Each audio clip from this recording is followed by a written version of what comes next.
Good morning, Patriots. Welcome to the Brandon's Wisdom Show. So, in a 56 to 44 vote, the Senate voted to proceed to the first ever trial of a former president.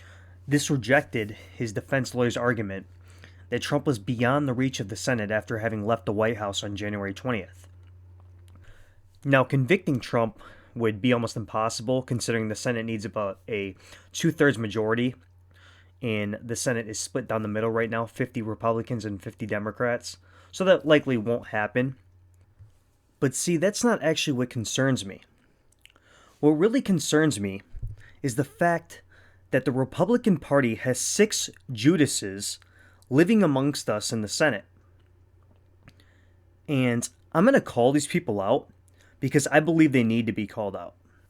Here are their names: Lisa Murkowski, Ben Sasse, Bill Cassidy, everyone's favorite rhino, and still bitter from losing the 2012 election, Mitt Romney, Pat Toomey, and of course, Susan Collins.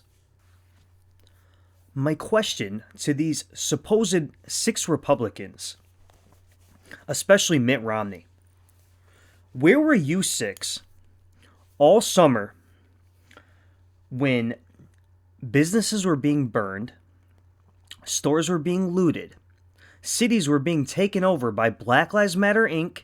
and Antifa? $2 billion worth of damage. Where were you then? Were you calling to remove Nancy Pelosi or Maxine Waters or Alexandria Ocasio-Cortez or Kamala Harris for literally bailing out rioters, some of which went right back to committing crimes? All summer long, these Democrats were cheering on riots, looting, burning down cities, and now, of course, they are all pretending to be so outraged, and they actually want to point the finger at President Trump for quote-unquote inciting violence when they were literally bailing out rioters. That's a fact. So you can save me your bullshit, because I don't want to hear it.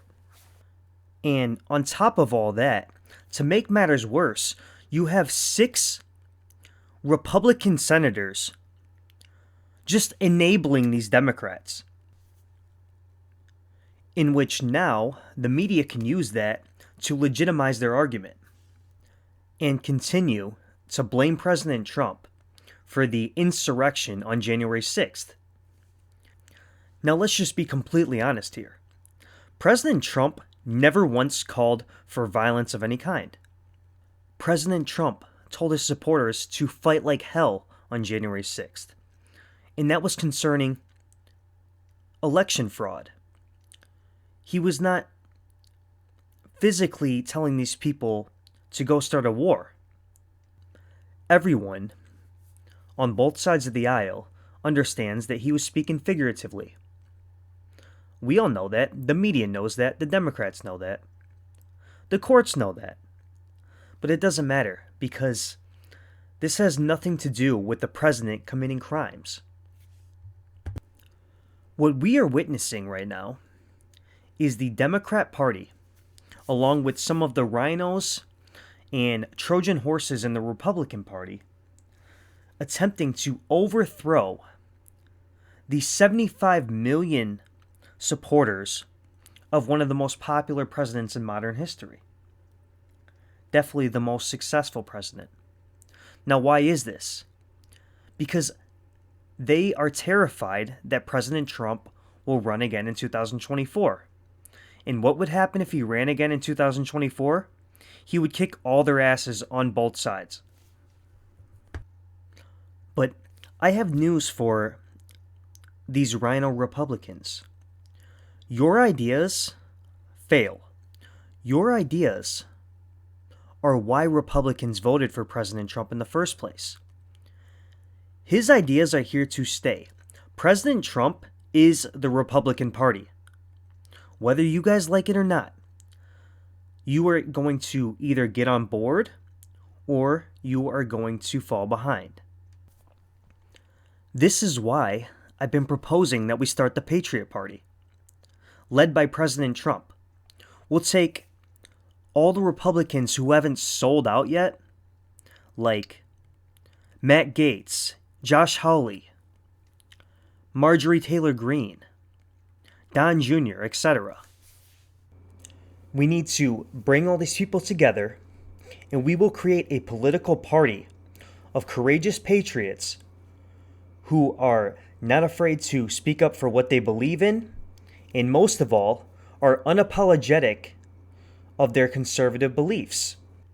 Now, don't get me wrong. I love the Republican Party. I love the story of the Republican Party, which was founded in 1860 as an abolitionist movement. However, our allegiance is not to the Republican Party. It's to the Constitution and to the American people.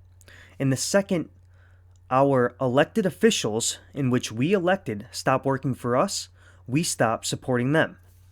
And it's about damn time we start holding these people accountable. Thank you all for listening to the Brandon's Wisdom Show. Now, I'm going to make it a tradition to end every single episode with one verse from Scripture. First book of Peter, chapter 5, verse 8.